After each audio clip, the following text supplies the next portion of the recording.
Bien chers amis de Café Évangile, Jésus leur répondit, « Isaïe a bien prophétisé à votre sujet, hypocrite, ainsi qu'il est écrit. Ce peuple m'honore des lèvres, mais son cœur est loin de moi. C'est en vain qu'ils me rendent un culte. Les doctrines qu'ils enseignent ne sont que des préceptes humains. Vous aussi, vous laissez de côté le commandement de Dieu pour vous attacher à la tradition des hommes. » Mes chers amis, nous célébrons en ce jour la mémoire de la bienheureuse Vierge Marie, Notre-Dame de Lourdes. C'est un jour où l'Église nous appelle spécialement à nous rappeler des malades, de nos frères et sœurs qui souffrent un mal, qu'il soit physique ou spirituel, tout en implorant l'intercession de la Vierge Marie, secours des affligés, santé des malades, de tourner son regard de mère vers son Fils Jésus-Christ et d'implorer auprès de lui la grâce de la santé, du recouvrement physique et spirituel à ces personnes-là qui souffrent. Bien chers amis, nous continuons en première lecture la méditation du récit de l'histoire de la création de l'univers.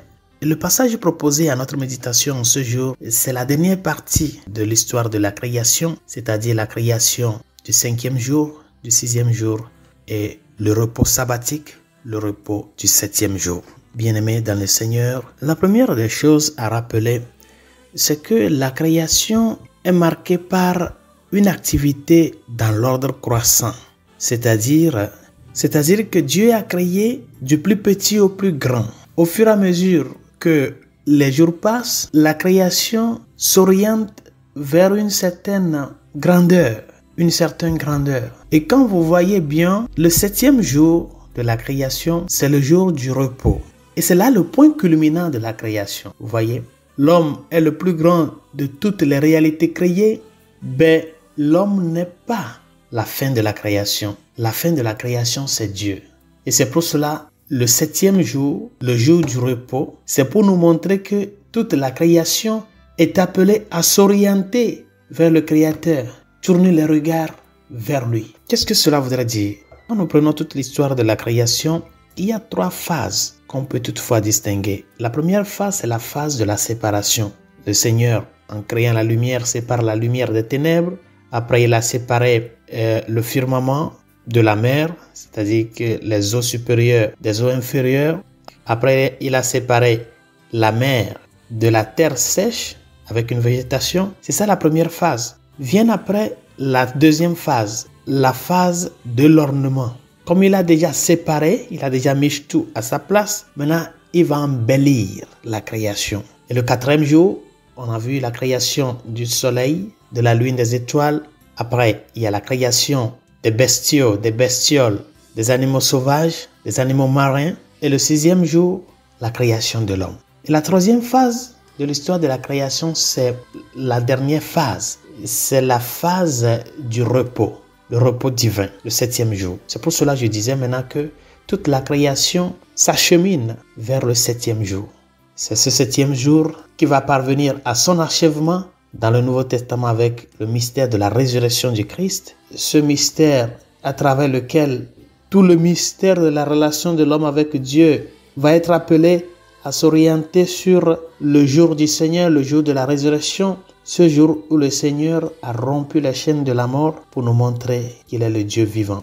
Je voudrais juste, chers amis, faire 2 remarques sur la création de l'homme. Le texte nous dit qu'au 6e jour, Dieu dit « Faisons l'homme à notre image, selon notre ressemblance, pour qu'il soit le maître des poissons de la mer, des oiseaux du ciel, des bestiaux, de toutes les bêtes sauvages et de toutes les bestioles qui vont et viennent sur la terre. » Bien-aimés dans le Seigneur, le désir de créer l'homme provient de Dieu, de le créer à son image et à sa ressemblance. Dieu veut que l'homme soit comme lui. Qu'est-ce que cela voudrait dire? Dieu est amour et nous tous, créatures de Dieu, nous sommes image de Dieu par le fait qu'en nous, il a mis cette capacité d'aimer. C'est-à-dire que la cause finale de la création, c'est l'amour. L'être humain est créé pour aimer, pour être aimé. C'est ça qui nous différencie des autres réalités créées. Ce qui nous définit là, c'est l'amour. Nous sommes image de Dieu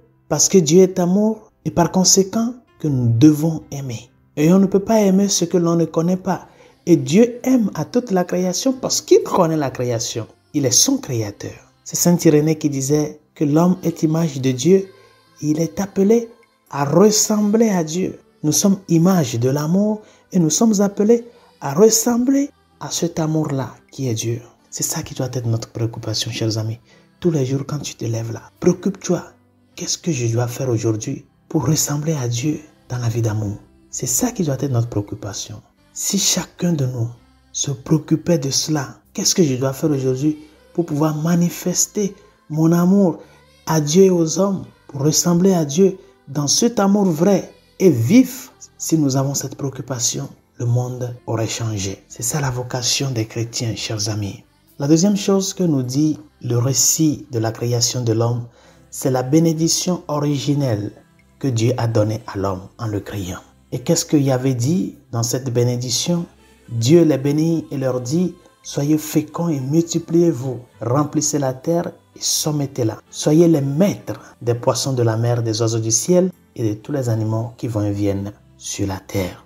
C'est ça la bénédiction de Dieu à toute l'humanité, à tout homme. La première bénédiction de Dieu sur l'homme, c'est ça. Mais cette bénédiction a deux phases.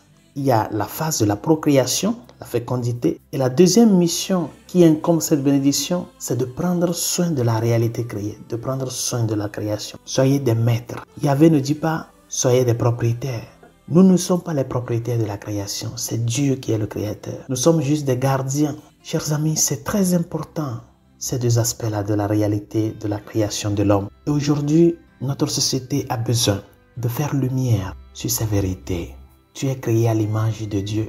Et qui est Dieu? Dieu est amour. Tu es appelé à travailler au jour le jour pour que cet amour-là t'amène à ressembler à Dieu dans ta vie quotidienne.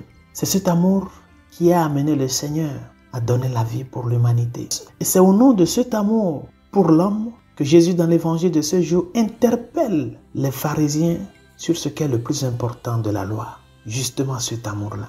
Qu'on ne soit pas tellement préoccupé pour l'extérieur, comment paraître devant les gens, mais au-dedans de nous, nous sommes vides, nous sommes sèches, nous sommes pauvres d'amour. Demandons au Seigneur de nous aider à ce que la manifestation de sa bonté qu'il a fait avec nous, nous soyons conscients de que cette bonté divine que nous avons héritée interpelle une réponse de ressemblance. Nous ne sommes pas juste créés pour occuper un espace. Nous sommes créés pour refléter qui est Dieu et pour montrer dans notre vie quotidienne ce sens de collaborer avec Dieu dans la mission du parachèvement de la création à travers l'œuvre du salut. Demandons au Seigneur de nous aider à être des chrétiens conscients de notre tâche de reconnaissance envers le Seigneur et à y travailler pour que cette reconnaissance se fasse vie. Bonne journée. Dieu vous bénisse.